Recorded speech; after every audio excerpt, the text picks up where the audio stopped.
Marissa, cheese has come a long way. It had an important place in society, and then it kind of wasn't so important anymore. And now, like, even when a child's hungry, you go, here's a cheese stick.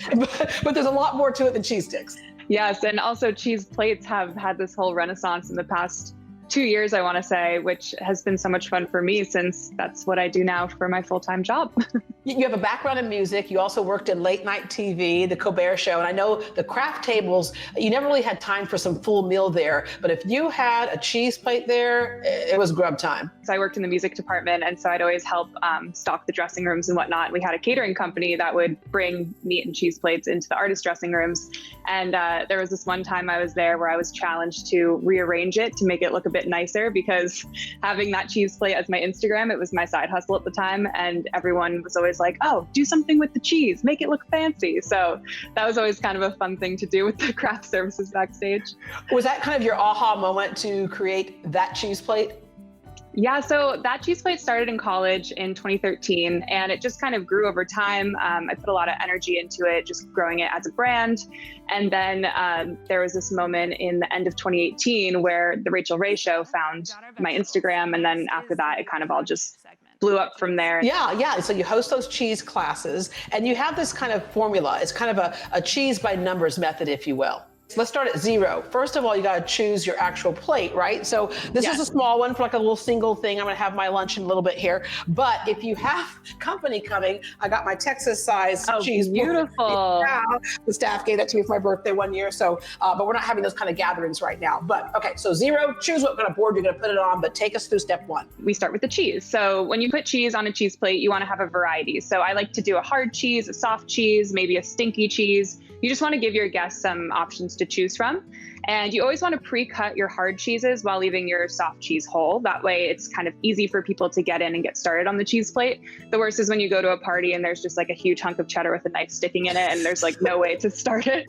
Once you have your cheeses kind of separated on the plate, you don't want to put them all on one side. You kind of want to separate them out. We go into step two of cheese by numbers, which is meat. So meat and cheese, they're like the perfect married couple. I love pairing all different types of cured meat with my cheeses, but I coined a term called the salami river, which refers to salami flowing down the center of a cheese plate. And it's also functional because when you fold your salami in this certain way, if you take a piece out, it kind of accordions out, so it always looks a little full. So I love using the salami river technique. And then alongside the river, you have some foliage called the produce. So if we're going to talk about landscape terms, we have the salami river and the produce ponds. So you just want to make little ponds or piles of produce throughout your cheese plate. This offers a really nice, refreshing pairing. So like I love using cucumbers because it's a nice crunch, or something sweet like a berry. Once you have your produce down, we go into step 4, which is crunch. So with crunch, I like to do crackers, nuts, bread, anything that is a kind of vehicle for your cheese, and always serve a cracker plate on the side as well, just to not overload your plate with too many crackers. After that, we go into step 5, which is dips. So I like to use jam, honey. If you're going for a savory vibe, you can do mustard, just a way to kind of expand your pairing palette. And then the last step, which is my favorite, is garnish, where I like to add just the little finishing touches with either fresh herbs, edible flowers, just something to tie the whole plate together and make it look more like art than it is food. Yeah, okay, I forgot my garnish, so I'm just gonna take this out right here. Yeah, perfect. There you go. Pop it on. Yeah, pop it right on there. All right, so obviously you were teaching classes before. COVID's kind of changed things, but people can still get their lessons. I was about to embark on a 16-city book tour before all of this happened. Obviously it was canceled, but I'm doing Zoom classes now. I'm doing them all throughout August and into September as well. So you can join. We'll make cheese plates from my book, which just came out in May, and it will be similar to my cheese classes, just not in person and not as aesthetically pretty because it's just in my apartment.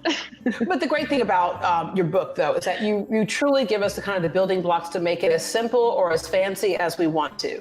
No matter your price point, what you have on hand, the cheese by numbers method just is a really great styling tool. So you can use the most expensive fancy cheeses, but if that's not in your price range, you can definitely go somewhere like Trader Joe's and still make it look beautiful on the plate. That cheese plate will change your life. I think it totally has meaning right now, especially when you're quarantining. It's the simple things in life that make life worth living. All right, so for more information, all people need to do is go to thatcheeseplate.com. Marissa, thank you very much. I'm gonna enjoy my cheese plate right now.